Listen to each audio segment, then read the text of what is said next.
I've never met a little one that didn't love to cuddle up with something soft.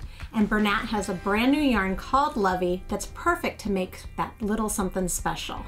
So we're going to be working on something today with this yarn. It's really cool because it's got these nice bright colors and then some of these neutrals mixed with white. It pools, as you can see, into these little blobs of color and white. It's really soft and textural, and little mama's tip, it's also totally washable. So it's great for little sweaters and toys, and then smaller blankets like the one we're about to make today. We're going to be making the patchwork blanket, and so I don't see any reason why not to just jump right in. For this project, we'll be using Bernat Lovey yarn.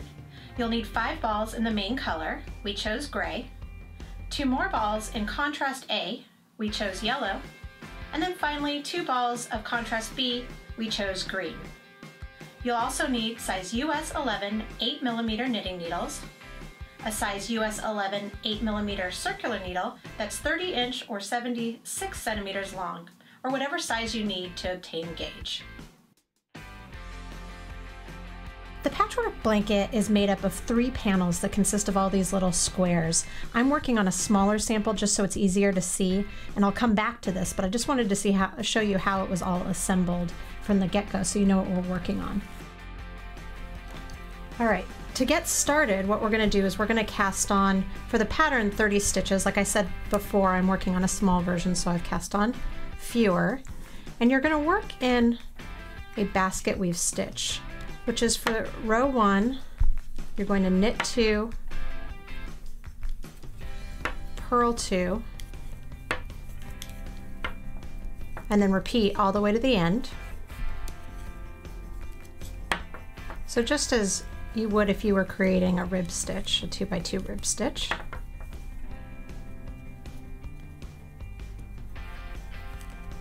And then on the wrong side row, flip it over.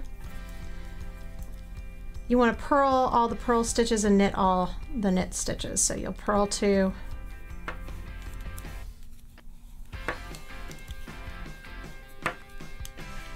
knit 2, and then just keep going on to the end. And what you'll have is something that looks like this. So right now it just looks, like I said before, it looks like a rib.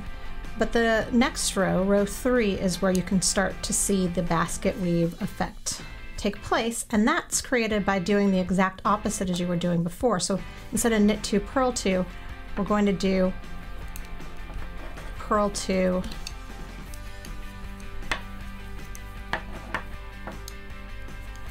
knit 2, all the way across.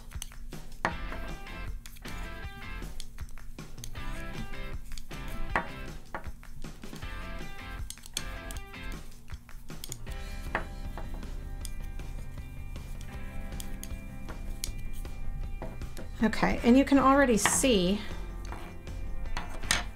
that basket weave effect coming into play. You'll flip this over, and then for row 4, you'll just do as you did for row 2, meaning that you will knit all the knit stitches and purl all the purl stitches. In this case, it would be opposite of row 2 though. It would be knit 2 and then purl 2. Just remember, on all the wrong sides, you're going to read the stitches. If they're purls, purl them. If they're knits, knit them. Okay, so you just follow the pattern for as many rows as it tells you to work in the main color, and then it's going to ask you to join another color.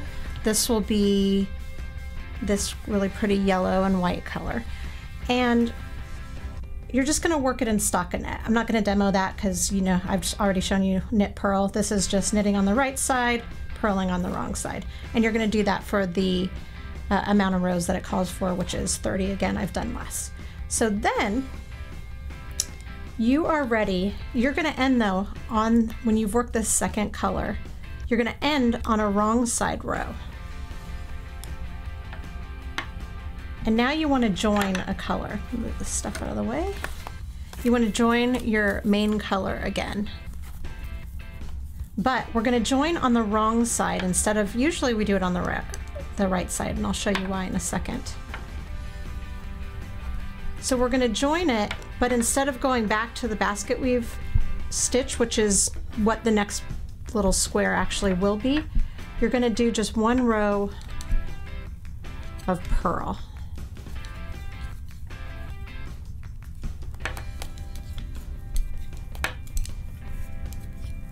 And what that's going to do is set you up so that you're ready for the basket weave stitch on the next row that involves purling on the right side without you seeing the old color poking through. So what that means is, you can see here, I switched yarn, switched colors on the right side, and you can see the other color, the contrasting colors, purl bumps poking through. And that's what you're trying to avoid. It just doesn't look as clean. It kind of breaks up the pattern in a different way, which could be a design feature in and of itself, but they've chosen not to do that. Okay, so you're just going to continue in that pattern. All of the strips are in either the stockinette or the basket weave. They just change colors, and you'll just follow that pattern. So you're going to end up with 3 strips, and I have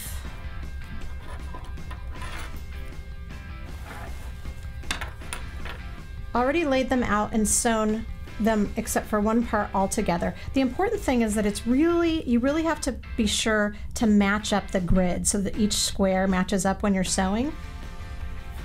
You can see the underside, there's a clear seam. And so you can either pin it, I was using the mattress stitch, so I have the pieces laying out face up. And I like these little clips. You can just get them at your craft store to hold it together, but you could pin it too, or just lay it. If you're feeling extra zesty, you could just lay them together. And you're just gonna sew them up using the mattress stitch, zigzagging across under the bars in between a stitch that's one stitch from the outside edge. And you'll do that all the way up.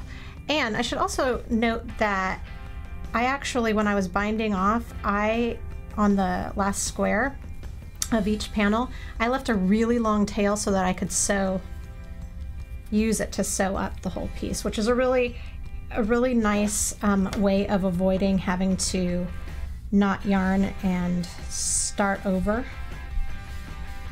And then I'm going to just flip it over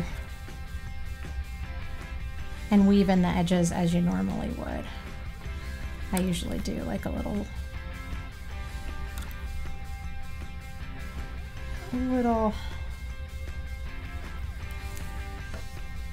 zigging, and then I come down. And really the object is to bury it so that it's going in multiple directions, and then I would cut it, but I do not have scissors, so we'll just imagine it. It's going in multiple directions so that if it starts to loosen in the washer, it might loosen one way, but it's probably not going to come out the other way. Okay, so the last thing that you'll do, you notice this looks pretty good. It's pretty square. The yarn actually holds its shape really well. I didn't even have to block it, but the edges aren't really all that uniform, except for this bottom one, which I've already done the edging on. So I wanted you to see what it looked like. It's really subtle. It's just 2 rows of garter stitch, but it really finishes off nice and clean. So the pattern calls for you to pick up stitches on the bottom, on the top, and then on both sides. I'm gonna go ahead and show you what I mean by picking up. This is one of the sides. I'm gonna bring my yarn.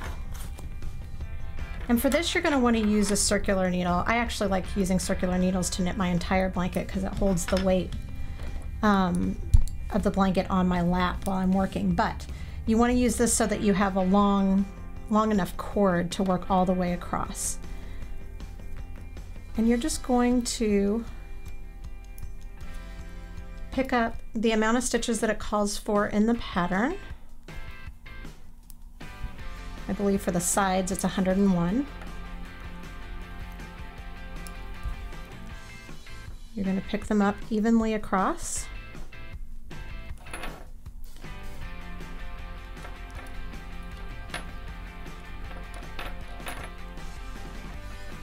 And you'll do that all the way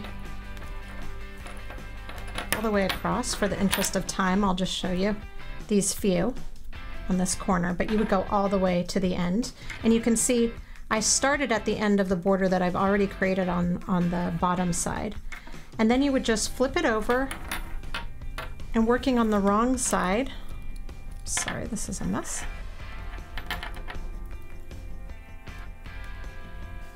You would just begin to knit.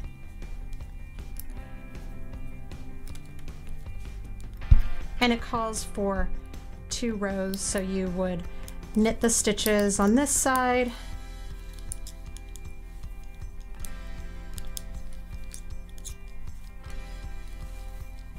and then you would knit these, and then you would bind them off or cast off on the wrong side, and you'd have this great edge. And that's really all there is to it. It's this really cute, bright, tactile blanket that's simple to make. And now you can see what our finished patchwork blanket looks like. Really bright, fun, extra cuddly, and worked up in strips so you can work on it wherever you are at any time. Make sure you head down to your favorite local craft store, pick yourself up a little Bernat Lovey.